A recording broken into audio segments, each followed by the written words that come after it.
नमस्कार। हमारी खास पेशकश सावन के शुभ संयोग में आपका स्वागत है। मैं हूं आयुषी गुप्ता। सावन का महीना बहुत पवित्र होता है। भगवान शिव को सावन का महीना कई कारणों से प्रिय है। माना यह जाता है कि इसी महीने में माता पार्वती ने भगवान शिव को वर रूप में पाने के लिए व्रत रखे थे और तपस्या की थी, इसलिए भगवान शिव को यह महीना बहुत प्रिय है। इसके अलावा समुद्र मंथन से निकले विष को जब भगवान शिव ने अपने कंठ में धारण कर लिया था तो उनके शरीर का ताप बढ़ गया था। इस ताप को कम करने के लिए देवताओं ने भगवान शिव पर जल बरसाया था, जिससे शिव जी को शीतलता मिली थी। सावन के महीने में भी जल बरसता है और इसलिए भगवान शिव को यह महीना बहुत पसंद है। सावन की शुरुआत 11 जुलाई से हो रही है और ये महीना 9 अगस्त तक चलेगा। मान्यता है कि इस महीने में सोमवार के दिन भगवान शिव सिर्फ एक बेलपत्र और एक लोटा जल से भक्तों पर प्रसन्न हो जाते हैं। सावन के महीने में कैसे पूजा करें कि भोले प्रसन्न हो, क्या करें कि मनोकामनाएं पूर्ण हो, मन चाहा वर कैसे मिले, क्या करें क्या ना करें, क्या है पूजा विधि, क्या है संयोग, राशि के अनुसार कौन से करें उपाय, तमाम सवालों के लिए चर्चा करेंगे। हमारे साथ है ज्योतिषाचार्य डॉक्टर नितिशा मल्होत्रा और राकेश चतुर्वेदी। आप दोनों का बहुत बहुत स्वागत है। नमस्कार। सबसे पहला सवाल डॉक्टर नितिशा आपसे ही रहेगा। आपसे ये जानना चाहते हैं कि कब से सावन है, क्या महत्व है और क्या मान्यता है? जी, पार्वती पते हर हर महादेव। तो शिव जी का सावन आ रहा है और विष्णु भगवान के योग निद्रा में जाते ही सभी भक्तों की मनोकामना पूर्ण करने हेतु भोले बाबा आ रहे हैं। और वो सावन का पवित्र माह जो पंच तत्वों से बना है और सनातन धर्म में जो विक्रम संवत शुरू होता है उसका 5वां महीना भी कहलाता है, जो 5 तत्वों को लेकर के आता है, जिसमें साधना, कर्म, दान, धर्म और आस्था, श्रद्धा जैसे तत्व जुड़े होते हैं। वो सावन महीना शुरू हो रहा है 11 जुलाई से और रहने वाला है 9 अगस्त तक, यानी रक्षाबंधन पूर्णमासी हम मनाएंगे 9 अगस्त को।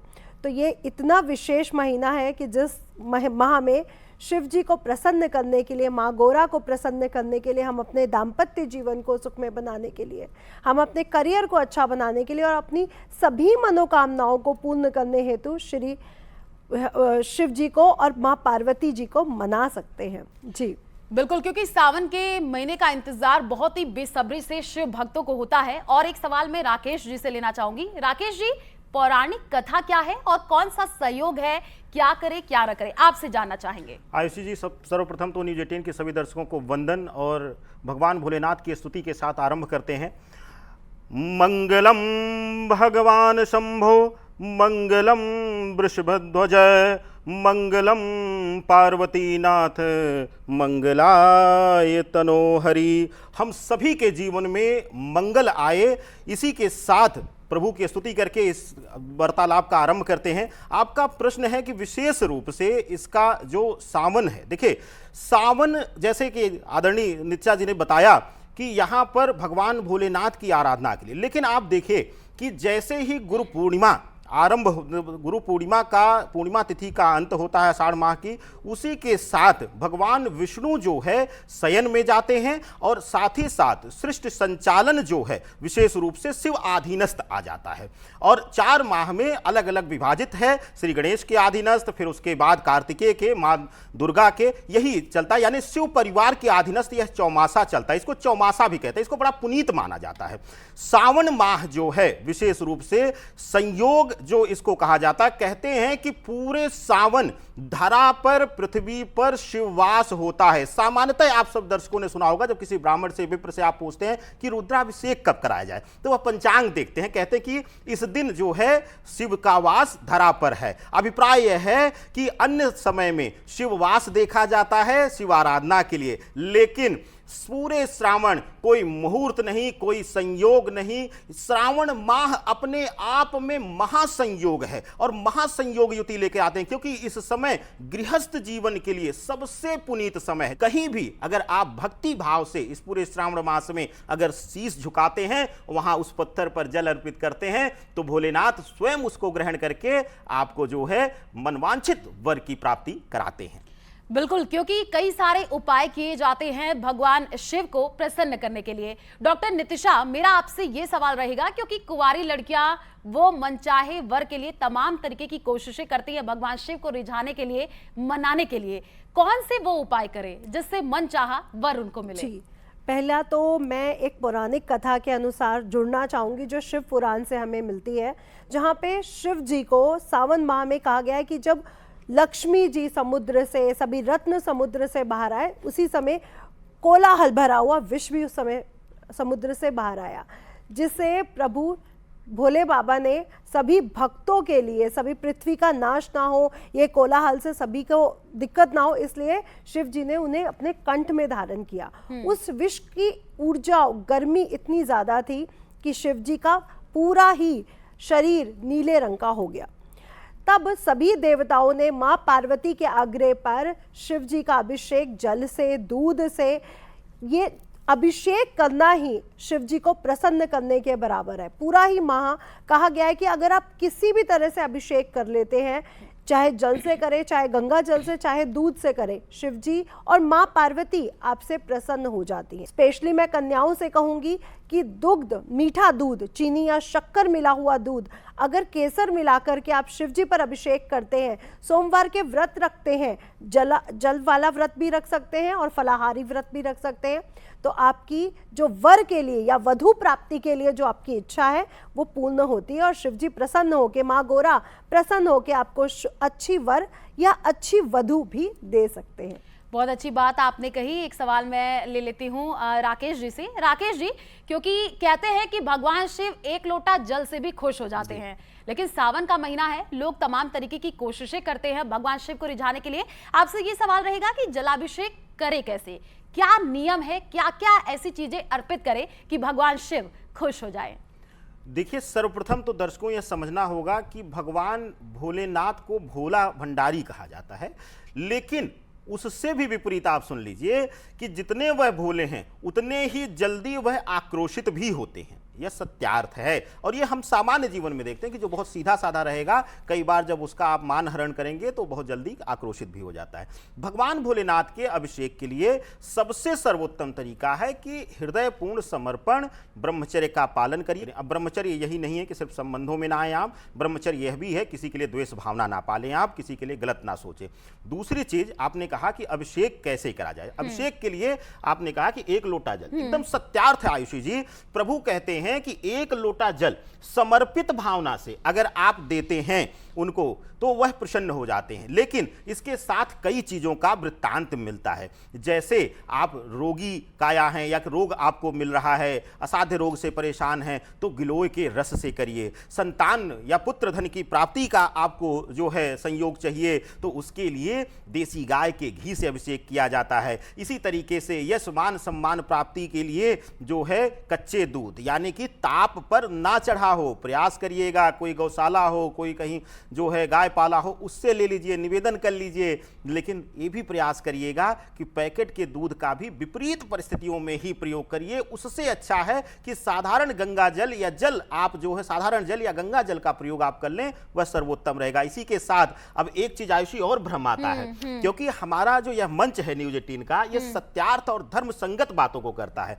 तो कई बार लोग कहते हैं, कांवड़ यात्राएं लेके निकलते हैं, वो कहते हैं कि जी भोले भंडारी जो है नशा करते। नहीं, भोले भंडारी ने विषपान किया आपकी सृष्टि को बचाने के लिए। उस हलाहल की एक बूंद भी अगर सृष्टि पे गिर जाती पृथ्वी पर तो पूरी पृथ्वी, पूरा धरा जो है वह नष्ट हो जाती। तो उनको जब भांग, धतूरा इत्यादि चढ़ाया जाता है तो उसका अभिप्राय मन में यह होना चाहिए कि हे प्रभु, मेरे अंदर जो भी तामसीय प्रवृत्तियां हों, जो भी अवगुण हों, उनको आप ग्रहण करें। आप ही ऐसे हैं जो हलाहल को लेकर के पूरे ब्रह्मांड को आया है, तो जो भी धरा पर इस विश्व रूप में हो उसको आप ग्रहण करें, मुझे मुक्त करें। बिल्कुल, क्योंकि कई तरीके के महत्व हैं और कई तरीके के लोग कोशिश करते हैं भगवान शिव को रिझाने के लिए। इससे पहले भी हमने कहा, बातचीत भी हुई। लेकिन एक सवाल डॉक्टर नितिशा आपसे लेना चाहेंगे, क्योंकि राकेश जी ने कांवड़ यात्रा की बात की है। कांवड़ यात्रा की बात करें तो लोग दूर दराज से नंगे पैर जाते हैं जल लाने के लिए और भगवान शिव पर जलाभिषेक करने के लिए। आपसे जानेंगे कांवड़ यात्रा का महत्व क्या है? जी, कांवड़ यात्रा आप देख रहे हैं कि भक्तगण एक क्षेत्र से चाहे वो हरिद्वार से ले जा रहे हों, चाहे वो बनारस से ला रहे हैं, चाहे वो इलाहाबाद प्रयागराज से ला रहे हैं, वहाँ से जल लेकर के शिवलिंग तक जा रहे हैं, केदारनाथ जा रहा है, कोई अमरनाथ लेके जा रहा है, कोई ज्योतिर्लिंग लेके जा रहा है, तो ये अपने संकल्प के साथ जुड़े होते हैं और संकल्प के साथ श्रद्धा और आस्था का प्रतीक माने जाते हैं। क्योंकि आप देखिए कितनी लंबी लंबी दूरी वो पैदल पूरी करते हैं और उसके बाद जो संकल्प होता है कि हम शिव जी के पास पहुंच कर अपना जल चढ़ाएंगे, गंगा जल चढ़ाएंगे या यमुना जी का जल चढ़ाएंगे या गौमुख से जल ला करके कई लोग चढ़ा रहे हैं, तो ये श्रद्धा और साधना का, भक्ति का प्रतीक माना जाता है, जो बहुत विशेष भी है।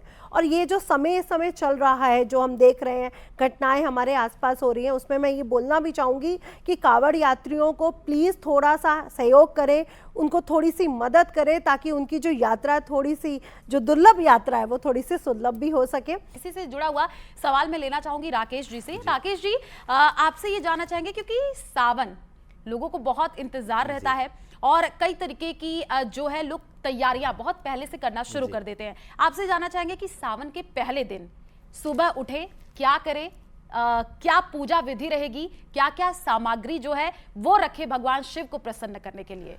आयुषी जी, अद्भुत प्रश्न है और मैं इसके लिए करबद्ध होकर के आपको धन्यवाद करूंगा, क्योंकि लोग सोमवार की तो बात करते हैं, हाँ। लेकिन जिस दिन शिव पार्वती शिव परिवार को निमंत्रण देना है उस दिन की चर्चा कोई नहीं करता। मैंने बहुत मंचों से बैठ करके शिवरात्रि सावन पर चर्चा किया, लेकिन ये आपके श्रीमुख से निकला है तो माँ भगवती कुछ अच्छा चाह रही होंगी दर्शकों के लिए, इसलिए यह चर्चाएं हो रही हैं।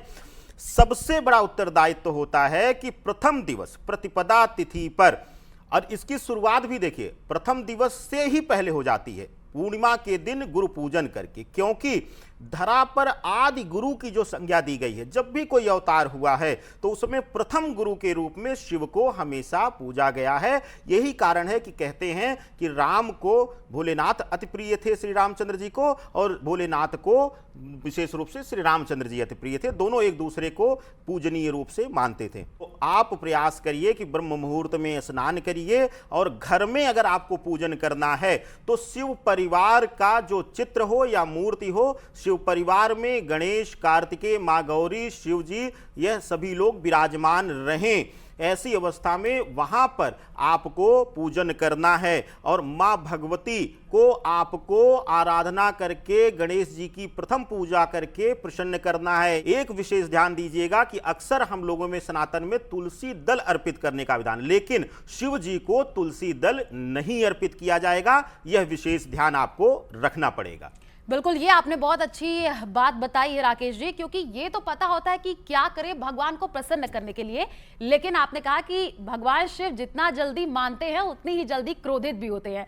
तो इसी से जुड़ा हुआ एक सवाल मैं डॉक्टर नितिशा से लेना चाहूंगी। आपसे ये जानना चाहेंगे कि जो लड़कियां होती हैं किस तरीके का वस्त्र पहने, क्या क्या रखे और उनको मनचाहा वर कैसे मिलेगा, इसके लिए भगवान शिव को कैसे प्रसन्न करें? जी, मैं तो पहले कहूंगी कि पूरा ही सावन मनचाहा वर के लिए नहीं, आप दाम्पत्य जीवन को सुखमय बनाने के लिए भी इसकी पूजन कर सकते हैं। क्योंकि बिल्कुल सही है कि शिव जी ने ये खुद शिव पुराण में कहा है कि प्रथमताए गणेश जी से पूजन शुरू करते हुए माँ गौरा, फिर कार्तिकेय जी, नंदी जी और उनके नागराज, और अंत में उनके ऊपर जलाभिषेक होता है। तो कुंवारी कन्याओं को या जो मैरिड लेडीज हैं या पुरुष हैं, पहले तो साफ वस्त्र पहने, पुरुष हो सके तो सफ़ेद वस्त्र पहने, और कन्याएं हल्के रंगों का, गुलाबी, पीले रंगों का इस्तेमाल करें तो बहुत अच्छा रहेगा। और मैरिड लेडीज लाल, गुलाबी अच्छे शुभ रंगों का इस्तेमाल कर सकती हैं। जो आपने बात बताई है बहुत ही सुंदर बात आपने कही है, क्योंकि हमने देखा है अमूमन जो लड़कियां होती हैं वो भगवान को, शिव को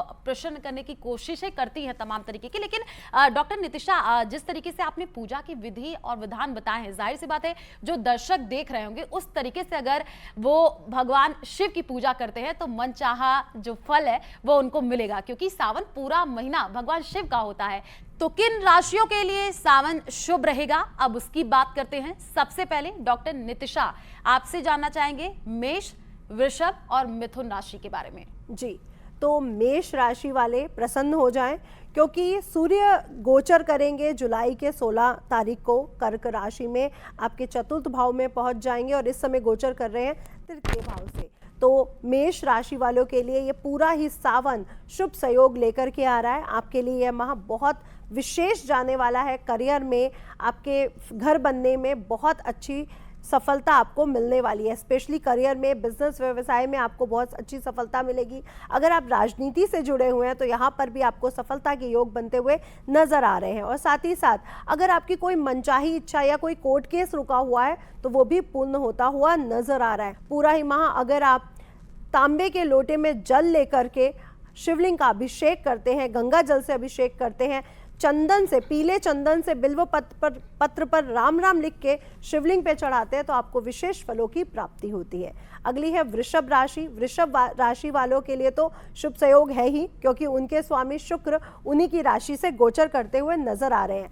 आपके राशि स्वामी आपको विदेश यात्रा के योग खोलते हुए नजर आ रहे हैं। आर्थिक स्थिति काफी मजबूत होती हुई नजर आ रही है आपकी। और इस समय अगर आप एक्टिंग, फिल्म इंडस्ट्री, सौंदर्य के बिजनेस से जुड़े हुए हैं तो इस समय आपको बहुत अच्छे धन के लाभ होते हुए नजर आ रहे हैं। अगर आप पूरा ही माह पंचामृत से अभिषेक करते हैं तो आपकी सभी मनचाही इच्छाएं पूर्ण होंगी, इसलिए पंचामृत से अभिषेक करना शिवलिंग पर बिल्कुल भी ना भूलें। अगली जो राशि है वो है मिथुन राशि। मिथुन राशि के स्वामी बुध महाराज भी मिथुन राशि से गोचर कर रहे हैं। मिथुन राशि के भाग्य खुलते हुए इस सावन में नजर आ रहे हैं। मिथुन राशि वालों के लिए प्रमोशन के चांसेस बन रहे हैं, करियर में उन्नति के चांसेस बन रहे हैं। और साथ ही साथ अगर आप व्यवसाय से जुड़े हुए हैं तो काफ़ी अच्छे व्यवसाय के योग या व्यवसाय बढ़ने के योग इस समय आपके बनते हुए नजर आ रहे हैं। पूरा ही सावन अगर आप भांग युक्त दुग्ध शिवलिंग का अभिषेक कर देते हैं तो आपको पूर्ण फलों की प्राप्ति होगी। अगले राशियों के बारे में बात कर लेते हैं और राकेश जी से जानते हैं कर्क, सिंह और कन्या राशि के बारे में। बिल्कुल आयुषी जी, देखिए कर्क राशि जो है वह विशेष रूप से चंद्र प्रधान है और ये कई ऐसे देव हैं सनातन में जो अपने सर पर यानी कि अपने जो है मस्तक पर लेकर के चंद्रमा को विराजमान रहते हैं और उसके प्रभाव से मुक्त रहते हैं। कहते हैं कि चंद्रमा अपनी 16 कलाओं से हर किसी को ग्रसित किए हैं। शिव ही ऐसे हैं जो स्थिरता देते हैं। तो ऐसी अवस्था में कर्क राशि वालों के लिए अगर जीवन में स्थिरता लेना है, वैवाहिक जीवन में स्थिरता लेना है, व्यापार में या नौकरी में स्थिरता लेना है तो सबसे सर्वोत्तम तरीका है इस विशेष सावन में प्रयास हो कि रोज नहीं तो जो है हर सोमवार जो है सावन के आप मिश्री घोल करके जो है गाय के दूध में वहां ले जाकर के अभिषेक करिए और विशेष रूप से भगवान को जो है सफेद चंदन जो है जरूर लगाएं। बात करें अगली राशि की, सिंह राशि की। सिंह राशि सूर्य प्रधान है और आप सबको बता दें कि अभी वर्तमान में यहीं पर मंगल केतु की युति बनी हुई है जिसकी वजह से कुछ भयावह स्थितियां देखने को हमें मिली हैं। तो ऐसी अवस्था में भगवान भोलेनाथ को महाकाल और मृत्युंजय कहा जाता है, यानी मृत्यु पर विजय प्राप्त करने वाला। तो अगर कोई स्वास्थ्य पीड़ा है, दुर्घटना का योग है या फिर डर रहे हैं, छोटी छोटी बातों पर आपका आक्रोश बढ़ जाता है, तो इन सभी चीजों से मुक्ति पाने के लिए सिंह राशि के जातकों के लिए सबसे सर्वोत्तम तरीका है जो है वह लाल चंदन। अब लाल चंदन के लिए कुछ लोग कहेंगे कि वर्जना नहीं, लेकिन शास्त्र कहता है कि मंगल की शांति के लिए, मंगल की शुभता के लिए भोलेनाथ को एकादश रुद्र होने की वजह से वहां पर विशेष रूप से लाल चंदन अर्पित किया जाता है। और एक विशेष कार्य और करेगा, सूर्य प्रधानता मिलती है जब हम मौसमी फल से, यानी जो मौसमी फल हैं उस समय के, उनसे जब भगवान भोलेनाथ का श्रृंगार करते हैं तो हर प्रकार की जो है विपदा दूर होती है और लक्ष्मी कृपा बरसती है। अब बात करते हैं कन्या राशि वालों के लिए।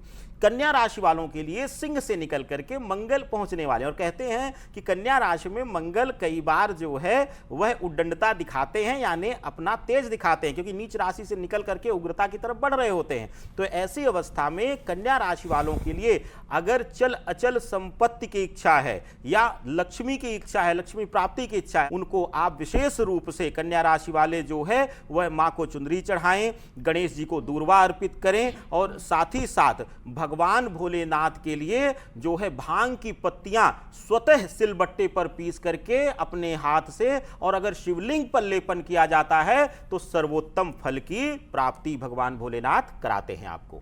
और अब चलिए अगले 3 राशियों की बात कर लेते हैं। डॉक्टर नितिशा, बात करेंगे तुला, वृश्चिक और धनु, इनके लिए सावन का महीना कैसा रहेगा?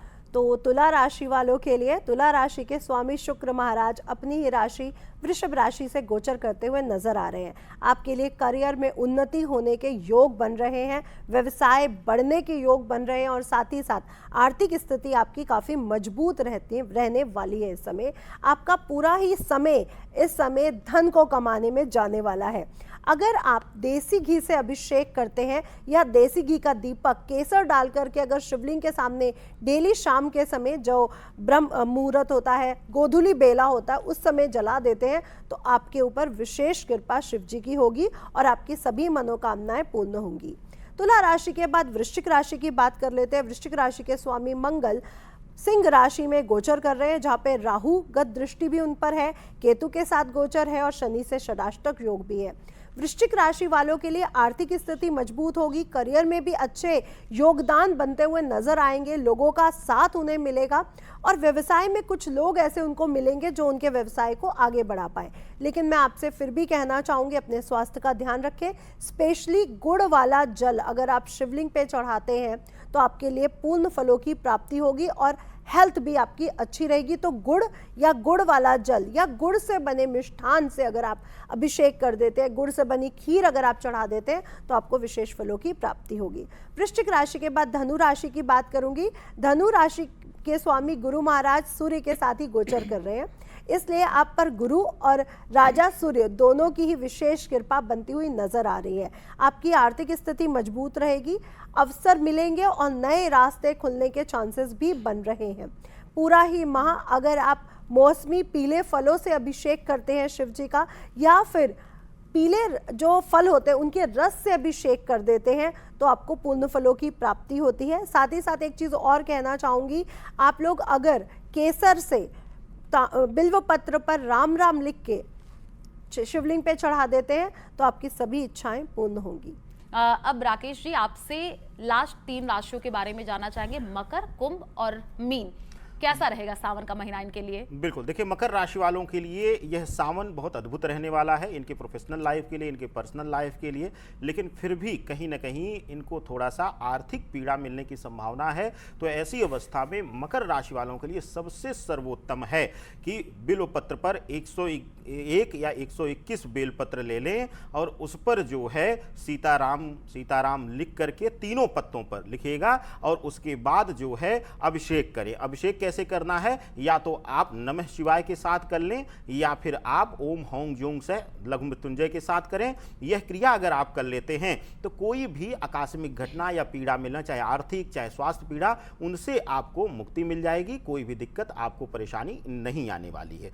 बात करते हैं अगली राशि यानी कि कुंभ राशि की। कुंभ राशि के लिए विशेष रूप से शनिदेव जो स्वामी हैं इनके, वह बैठे हुए हैं इनके द्वितीय भाव में और साथ ही साथ जो राहु की स्थिति है वह इनके घर में ही विराजमान है। तो ऐसी अवस्था में राहु जो है शनि प्रधान पूर्णतया है, तो आपके घर में बैठ करके इस माह या आने वाले समय में जो है आपको भ्रम की स्थिति देंगे, निर्णय लेने में शून्य कर देंगे, गलत निर्णय की तरफ आकर्षित कर सकते हैं। तो ऐसी अवस्था में आपको अगर इन सभी दिक्कतों से बचना है कुंभ राशि वालों के लिए, तो सबसे सर्वोत्तम तरीका है कि विशेष रूप से आप जो है शिवलिंग पर, प्राण प्रतिष्ठित शिवलिंग पर चमेली के तेल का लेपन करिए और साथ ही साथ वहां पर विशेष रूप से चंदन मिश्रित गंगा जल, यानी चंदन मिश्रित, चंदन क्या करता है, शीतलता देता है, इसीलिए शिव को अति प्रिय है, वह जो है अभिषेक करिए आप। आपसे शिव प्रसन्न होंगे, माँ भगवती प्रसन्न होंगी, जगदम्बा प्रसन्न होंगी, तो जो है अचल लक्ष्मी की प्राप्ति होगी, अक्षय लक्ष्मी की प्राप्ति होगी और आपका जीवन सुखमय होगा। बात करते हैं अंतिम राशि यानी कि मीन राशि। गुरु प्रधान है, गुरु इस समय मिथुन राशि से होकर के और इसी चौमासे के दौरान जो है वह गोचर करेंगे अपनी उच्च राशि में। तो ऐसी अवस्था में मीन राशि वालों के लिए कुछ हद तक जो है यह पूरा समय जो है शिवरात्रि का हो या आने वाला समय मिला जुला प्रभाव देगा। किसी विषय में यह सकारात्मक रहेगा, जैसे कि विशेष रूप से अगर स्थान परिवर्तन इत्यादि के लिए लोग कोशिश करें नौकरी में तो उसमें विलंब कराएंगे, रुकावटें लाएंगे, या फिर नौकरी में परिवर्तन लोग चाह रहे होंगे तो वहां पर विलंब आएगा। व्यवसाय में पैसा फंस सकता है, शुभता कहाँ दे रहे हैं? शुभता दे रहे हैं कि अगर कॉम्पिटिटिव एग्जाम इत्यादि की तैयारी कर रहे हैं तो वहां पर आपको शुभता मिल रही है, या नए व्यापार की तरफ रुझान कर रहे हैं तो वहां पर आपको उचित सहयोगी या पार्टनर आपको मिल जाएगा। लेकिन अगर पीड़ाओं से मुक्ति चाहिए तो श्रावण मास जो है पूरा का पूरा अमृत वर्षा का समय है, और इसमें आपको प्रयास करना है। और विशेष रूप से उन लोगों के जिनके विवाह में रुकावटें आ रही हैं या वैवाहिक जीवन में दिक्कत आ रही है, उनके लिए भी यह अति प्रिय उपाय है। क्या करना है? आपको 2 चीजों से आपको महाअभिषेक करना है।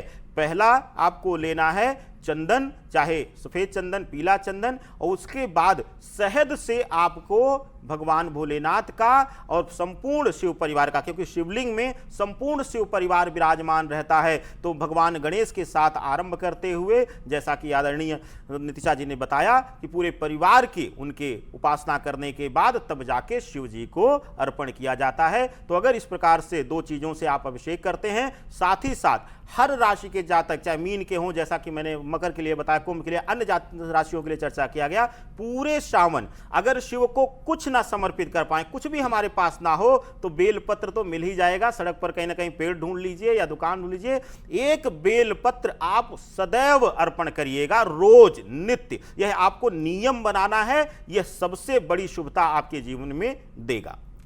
बिल्कुल, क्योंकि हमने बात 12 राशियों की है, राकेश जी और डॉक्टर नितिशा, वृषभ, कन्या और कुंभ राशियों के लिए सावन इस बार बहुत ज्यादा शुभ रहेगा, जहां तक आप लोगों ने बताया, और साथ ही साथ धन लाभ, तरक्की और धार्मिक रुचि भी बढ़ेगी। ये इन 3 राशियों के लिए खास रहने वाला है। बाकी राशियों के लिए भी सावन बहुत शुभ रहेगा। तो हमारी खास पेशकश में बस इतना ही। हमें दीजिए इजाजत।